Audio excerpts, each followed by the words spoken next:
Hello student, कैसे हैं आप लोग? आई होप अच्छे होंगे। तो आज का हमारा टॉपिक है BHU BSc nursing 2020 entrance exam जो हुआ था ऑनलाइन बेस्ड टेस्ट के। तो उसके क्वेश्चंस आज हम आपको बताएंगे किस प्रकार के क्वेश्चन 2020 में पूछे गए थे। और जो 2021 की तैयारी कर रहे हैं, 21 मतलब 2021 में बीएससी नर्सिंग करने की तैयारी कर रहे हैं, तो उनके लिए यूजफुल होने वाला है। तो इस साल जिसके 2020 में अच्छे मार्क्स नहीं आए हैं, तो उनके लिए सॉरी, आप अगली साल अच्छे से मेहनत कीजिए। तो ये वीडियो आपके लिए भी इम्पोर्टेंट है, प्लस उन बच्चों के लिए भी इम्पोर्टेंट है जिन्होंने इस साल 12th पास किया है या करने वाले हैं।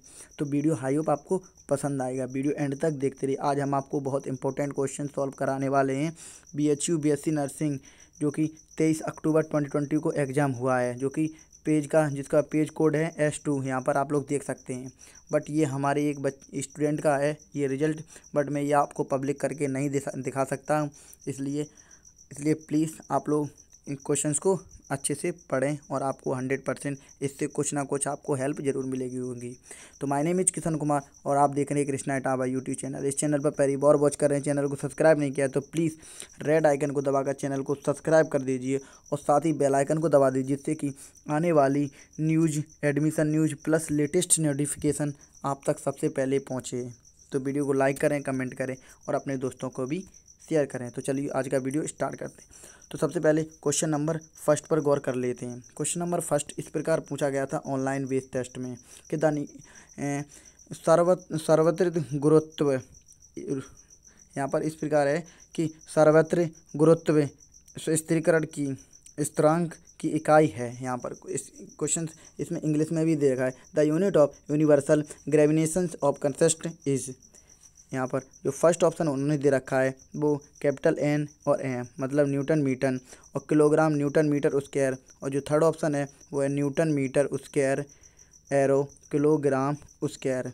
जो यहाँ पे फोर्थ ऑप्शन है उन्होंने दे रखा था वो देख रहा था न्यूटन मीटर बटे किलोग्राम। जो इसका राइट ऑप्शन होगा वो होगा थर्ड ऑप्शन, जो कि यहाँ पर आप लोग उत्तर में भी देख रहे हैं। यहाँ पर इस प्रकार के आंसर भी इन्होंने दे रखे हैं, तो इसका राइट ऑप्शन होगा वो होगा थर्ड ऑप्शन, बिल्कुल राइट होगा। चलते हैं क्वेश्चन नंबर सेकंड की तरफ।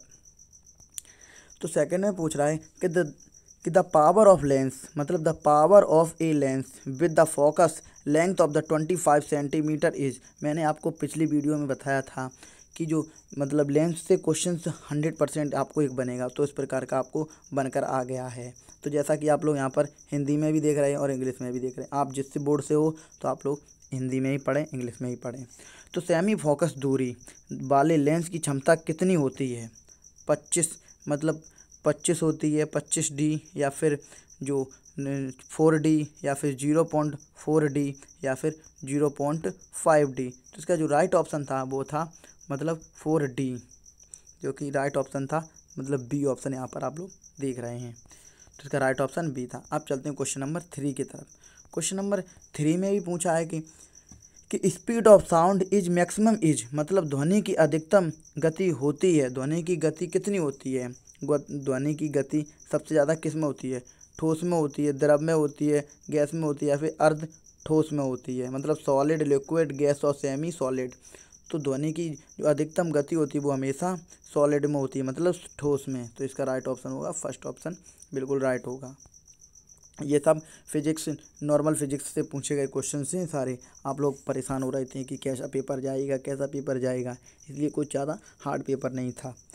तो अब बात करते हैं कि द करेंट ऑफ EMF मतलब electron meter frequency is various branches of an electrical network are calculate thought मतलब किसी विद्युत परिपथ की विद्युत शाखाओं में धारा एवं विभव का परिकल्पन निम्न नियम के द्वारा किया जाता है। मतलब किस प्रकार ये दिया है क्वेश्चन, वो किस प्रकार द्वारा किया जाता है? फैराडे के नियम द्वारा, एम्पियर के नियम, गॉस के नियम या फिर किरचॉफ के नियम।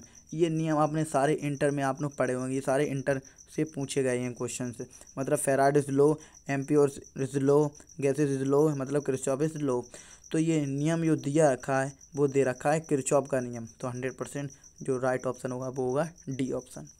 क्वेश्चन नंबर चलते हैं क्वेश्चन नंबर 5 का। विच of the following is maximum refractive index इनमें से किसका अपवर्तनांक सबसे अधिक होता है? जिस प्रकार आपके ऑप्शन दिए रखें, एयर, ग्लास और वाटर एवं डायमंड। मतलब कांच, हम वो हवा, कांच, पानी और हीरा। तो इसका राइट ऑप्शन हो जिसमें सबसे जो अपवर्तनांक होता है वो सबसे अधिक किस में होता है? वो होता है डायमंड में। तो आप लोगों को पता होना चाहिए वो हमेशा डायमंड जिसे हीरा बोलते हैं, तो ये सबसे महंगा भी होता है, प्लस इसका अपवर्तनांक सबसे अधिक होता है। अगर बात करें हवा और कांच और पानी की, तो राइट ऑप्शन इसका हीरा हो जाएगा। अब चलते हैं क्वेश्चन नंबर नेक्स्ट की तरफ। क्वेश्चन नंबर 6 में पूछ रहा है कि which colours is light has the longest wavelength. मतलब प्रकाश में किस रंग की तरंगदैर्घ्य सबसे लंबी होती है प्रकाश में? तो ये तो सबको ही पता है कि गाड़ियों में सबसे ज़्यादा टॉर्च की जो लाइट होती है वो किस रेड लाइट होती है। तो सबसे ज़्यादा जो फोकस होता है वो हमेशा रेड लाइट का हो। तो खास आई होप ये क्वेश्चन आप लोगों के लिए नॉर्मल होगा और आप लोग तुक्का भी लगा देंगे फिर भी आपका चलेगा। तो इसका राइट ऑप्शन होगा लाल। आप एलईडी की चक्कर में मत रहना, क्योंकि आजकल एलईडी ज़्यादा चल रहा है, तो आप लोग एलईडी टिक लगा दें, मतलब वाइट लगा दें, बट आपको वाइट नहीं लगाना है। राइट ऑप्शन होगा लाल। इसमें ऑप्शन भी दे रखा है लाल, ब्लू, ग्रीन और येलो। तो सबसे ज़्यादा तरंगदैर्घ्य किस में होती है लंबी? वो होती है रेड में। अब चलते हैं क्वेश्चन नंबर 7 की तरफ। 7 में पूछ रहा है कि a ball of the upward and is returns of ground describing are parabolic path which of the following remained constant. मतलब एक बॉल को ऊपर की ओर फेंका गया है जो परवलयिक आकार के पथ का पालन करते हुए पृथ्वी पर वापस आती है, तो उसे क्या कहते हैं? मतलब उस निम्न स्थिति को क्या रहती है? वेग की ऊर्ध्व घटक, बॉल की गतिज ऊर्जा, या फिर बॉल का संवेग, या फिर वेग का गतिज ऊर्जा। तो जो हमेशा जो आप हवा में बॉल को उछालते हैं मतलब इस प्रकार के, तो वो ग्रेविटी के कारण नीचे गिर पड़ती है, मतलब वेग की गतिज घटक। तो इसका राइट ऑप्शन होगा वो होगा डी ऑप्शन। चलते हैं क्वेश्चन नंबर नेक्स्ट की तरफ। क्वेश्चन नंबर नेक्स्ट में पूछ रहा है क्वेश्चन नंबर 8 में कि the different colour of different state are due to the variations of. मतलब विभिन्न तारों में रंगों की विभिन्नता निम्न में से किसकी भिन्नता के कारण होती है? घनत्व के कारण, जैसे डेंसिटी बोलते हैं, और प्रेशर्स मतलब दाब, प्रेशर्स, और टेम्परेचर तापमान, और रेडिएशन मतलब विकिरण। तो इसका राइट ऑप्शन होगा वो होगा टेम्परेचर के, मतलब टेम्परेचर से। मतलब विभिन्न तारों में रंगों की भिन्नता निम्न में से किसकी भिन्नता के कारण होती है? वो होती है तापमान की, मतलब सेंटीग्रेड जो टेम्परेचर होता है ना उसके कारण। चलते हैं क्वेश्चन नंबर 9 की तरफ। तो 9 में पूछ रहा है determined the volume occupied by 8 gram oxygen of 8 STP। मतलब 8 ग्राम ऑक्सीजन द्वारा मापन ताप दाब पर घेरा आयतन निकालें। मतलब ताप दाब पर घेरा आयतन कितना होगा? 5.6 × 10⁻³ मीटर क्यूब, या फिर इस प्रकार के आपके सामने ऑप्शन दे रखे हैं यहाँ पर। तो इसका राइट ऑप्शन होगा वो यही होगा, राइट ऑप्शन 5.6 × 10⁻³ मीटर क्यूब। तो इसका राइट ऑप्शन फर्स्ट हो जाएगा। अब चलते हैं क्वेश्चन नंबर नेक्स्ट की तरफ। क्वेश्चन नंबर नेक्स्ट में पूछ रहा है 10 क्वेश्चन में the correct relationship between power V current I end voltage V is. मतलब शक्ति P और धारा I तथा वोल्टेज V के बीच का संबंध क्या है? P बराबर I/V, या P बराबर I/V, या फिर P बराबर VI, या फिर P बराबर VI। तो इसका जो राइट ऑप्शन होगा वो होगा थर्ड ऑप्शन, मतलब P बराबर VI। ये एक सूत्र भी निकल के आता है जब आपका शक्ति का और धारा और वोल्टेज का संबंध आप निकालते हैं, तो इसका राइट जो कि इसका ये भी सूत्र निकलता है चूंकि में। तो इसका राइट ऑप्शन होगा थर्ड ऑप्शन, बिल्कुल ठीक हो जाए। Question number 11 which of the following is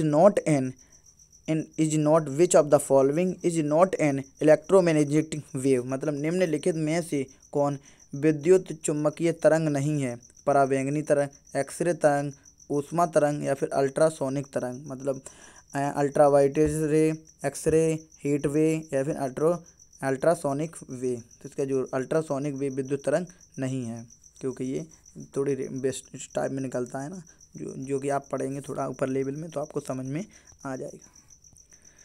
question number 12 में पूछ रहा है कि dynamo is a device for converting, मतलब डायनामो होता है उपकरण परिवर्तित करता है ऊष्मा ऊर्जा के विद्युत ऊर्जा में, ऊष्मा ऊर्जा को विद्युत ऊर्जा में बदलना, या फिर चुंबकीय ऊर्जा को विद्युत ऊर्जा में, यांत्रिक ऊर्जा को विद्युत ऊर्जा या फिर रासायनिक ऊर्जा को विद्युत ऊर्जा में। जो जो डायनामो होता है वो हमेशा यांत्रिक ऊर्जा को वो बदलता है किसमें, विद्युत ऊर्जा में। डायनामो आप नहीं समझोगे, वो समझ आप अगर फिजिक्स अच्छे से अगर आपने रीड की होगी तो आप डायनामो समझ जाएंगे। तो इसका राइट ऑप्शन होगा वो होगा थर्ड ऑप्शन। तो आप लोग वीडियो लाइक नहीं किया तो वीडियो को लाइक कर दीजिए, प्लीज़ सपोर्ट कीजिए और शेयर जरूर कीजिए अपने सारे फ्रेंड को, क्योंकि जिससे हमारी भी हेल्प हो जाए और उनकी भी हेल्प हो जाए। चलते हैं क्वेश्चन नंबर 13 की तरफ।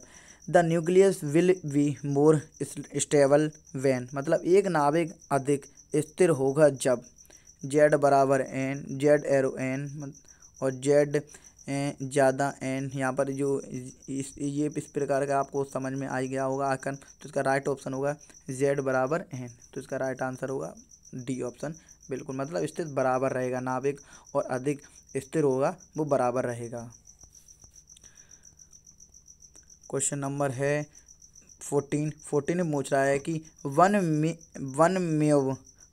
MeV of the energy of equivalent M2, 1 million electron volt ऊर्जा होती है। 1 मिलियन इलेक्ट्रॉन वोल्ट ऊर्जा में कितनी होती है, 1.6 गुणा 10⁻13। किसे नहीं पता है ये ऑप्शन, तो इसका राइट ऑप्शन होगा 1.6 गुणा 10⁻13 जूल होगा। तो 1 मिलियन इलेक्ट्रॉन वोल्ट की ऊर्जा होती है 1.6 गुणा 10⁻3 जूल, राइट ऑप्शन है, आप लगा देना टिक। क्वेश्चन नंबर चलते हैं क्वेश्चन नंबर 15 की तरफ। विच of the following of electromagnetic wave has the highest wavelength, मतलब निम्न में से किस विद्युत चुम्बकीय तरंग को तरंग दैर्ध्य सबसे अधिक होती है। माइक्रो तरंग में, गामा तरंग, एक्सरे, एक्स किरणें या फिर रेडियो तरंगें। जो विद्युत चुम्बकीय तरंगें तथा तरंग दैर्ध्य सबसे अधिक किस में होती हैं, वो होती हैं रेडियो में, क्योंकि ये एंटीना उसमें होता है, वो कैच करने की सबसे ज़्यादा क्षमता होती है विद्युत और जो तरंग दैर्ध्य को, तभी तो उसमें कुछ आवाज़ आ जाने लगता है। समाचार आपने मतलब देखा होगा रेडियो टाइप में, अब तो नहीं आता है बट पहले आता था। अब तो सबके पास टीवी चल रहा है ना, तो वो सारे लोग न्यूज़ देखते हैं। तो नेक्स्ट क्वेश्चन की तरफ चलते हैं कि the disintegration of the nutrient into proton electron and neutron environment, मतलब न्यूट्रॉन के प्रोटॉन, इलेक्ट्रॉन एवं न्यूट्रॉन में विद्युत की क्रिया में निम्नलिखित बल कार्य करता है या नहीं। स्ट्रॉन्ग फोर्स मतलब प्रबल बल, और वीक फोर्स मतलब दुर्बल बल, विद्युत चुम्बकीय मतलब इलेक्ट्रोजैनेटिक फोर्स, या फिर गुरुत्व बल मतलब ग्रेविटेशन फोर्स। तो इसका राइट ऑप्शन होगा वो होगा दुर्बल बल, मतलब वीक फोर्स, मतलब वीक फोर्स लगता है, वो बल कार्य करता है वीक फोर्स, राइट ऑप्शन है। जो क्वेश्चन आपको समझ में ना आए तो वो आप व्हाट्सएप से हमारे अच्छे से पूछ सकते हैं। अगर आपको इस प्रकार की लिंक चाहिए तो आप हमारे टेलीग्राम ग्रुप को ज्वाइन कर दीजिए, डिस्क्रिप्शन में लिंक दे रखा है, वहाँ से ज्वाइन कीजिए। अगर टेलीग्राम ऐप नहीं है तो आप प्ले स्टोर से डाउनलोड करके उसके बाद आप Krishna Taba YouTube channel search करिए, कृष्णा टाबा सर्च करेंगे तो आप ग्रुप को ज्वाइन कर लीजिए, जिससे कि आपको इस प्रकार के क्वेश्चन उसमें अवेलेबल हैं। क्वेश्चन नंबर 17 की तरफ चलते हैं। The source of energy of sun is, मतलब सूर्य की ऊर्जा का स्रोत है, मतलब जो सूर्य की ऊर्जा का स्रोत क्या है। भारी नावों का संलयन, हल्के नाविक का संलयन, हल्के नाविकों का विखंडन, या फिर भारी नाविकों का विखंडन। तो जब force of energy the sun is, मतलब सूर्य की ऊर्जा का स्रोत क्या होता है, तो वो हल्के नाविक के संलयन के कारण होता है, मतलब हल्के नाविक होते हैं, हल्के नाविकों में। अब चलते हैं क्वेश्चन नंबर 18 की तरफ। क्वेश्चन में 18 में पूछ रहा है कि according of the Maxwell the hypothesis of charging electric field give rise is, Maxwell के सिद्धांत के अनुसार बदलते हुए विद्युत क्षेत्र के कारण निम्न में से क्या पैदा होता है। EMF, इलेक्ट्रॉन मीटर फोर्स, या फिर चुंबकीय क्षेत्र, विद्युत धारा, या फिर विभव ग्रेनेड। तो इसका राइट ऑप्शन होगा वो होगा चुंबकीय क्षेत्र। तो मैक्सवेल का सिद्धांत वो दिया था, वो भी चुंबकीय क्षेत्र पर ही अवेलेबल था इसका। अब क्वेश्चन नंबर चलते हैं 19 की तरफ। क्वेश्चन नंबर 19 ने बोला which of the following phenomenal show of the light and electromagnetism is Newton. निम्न में से किस घटना से पता चलता है कि प्रकाश की प्रक्रिया विद्युत चुम्बकीय है? ध्रुवीकरण के कारण, व्यतिकरण के कारण, विवर्तन के कारण या फिर परावर्तन के कारण। तो जो दुर्घटना का पता चलता है वो चलता है ध्रुवीय, मतलब ध्रुवीकरण के कारण। तो राइट ऑप्शन इसका फर्स्ट हो जाएगा। क्वेश्चन नंबर लास्ट की तरफ चलते हैं। क्वेश्चन नंबर 20 में क्वेश्चन पूछ रहा है कि the transverse wave travels along the X ray axis of the practicals of the maximum, मतलब मीडियम मस्ट मूव, मतलब इस प्रकार का, मतलब एक अनुप्रस्थ तरंग एक्स दिशा में गतिशील है, मतलब एक जो तरंग दैर्घ्य है एक्स दिशा में गतिशील है। तो मध्यम के कण मतलब बीच के कण इस प्रकार गतिमान होंगे, मतलब बाई एरो जेड समतल में, एक्स दिशा में या फिर बाई दिशा में या फिर एक्स जेड दिशा में। तो जो एक्स की दिशा में गतिशील होते हैं तो वो हमेशा एक्स वाई की दोनों में चलते हैं, मतलब एक्स और वाई समतल में। राइट ऑप्शन फर्स्ट ऑप्शन इसका राइट हो गया, जो कि आप इस प्रकार के आंसर इसमें दे भी रखें। तो हाई वीडियो आपके लिए यूजफुल रहा होगा। अगर वीडियो में आपको कुछ भी सीखने को, अगर कोई नई जानकारी मिली हो तो वीडियो को लाइक ज़रूर कर दें और वीडियो में अच्छा सा कमेंट छोड़ें और अपने दोस्तों को भी शेयर कर दें, जिससे कि उन्हें भी पता लगे कि कुछ इस प्रकार के क्वेश्चंस BHU BSc नर्सिंग में 2020 में एंट्रेंस एग्जाम जो ऑनलाइन हुआ था, इस प्रकार के क्वेश्चंस पूछे गए थे। वो कृष्णा इटावा यूट्यूब चैनल पर अवेलेबल हैं और उन्हें बताएं कि चैनल को सब्सक्राइब करना बिल्कुल मत भूलें। तो thanks for watching, please subscribe. तब तक के लिए जय हिंद, वंदे मातरम।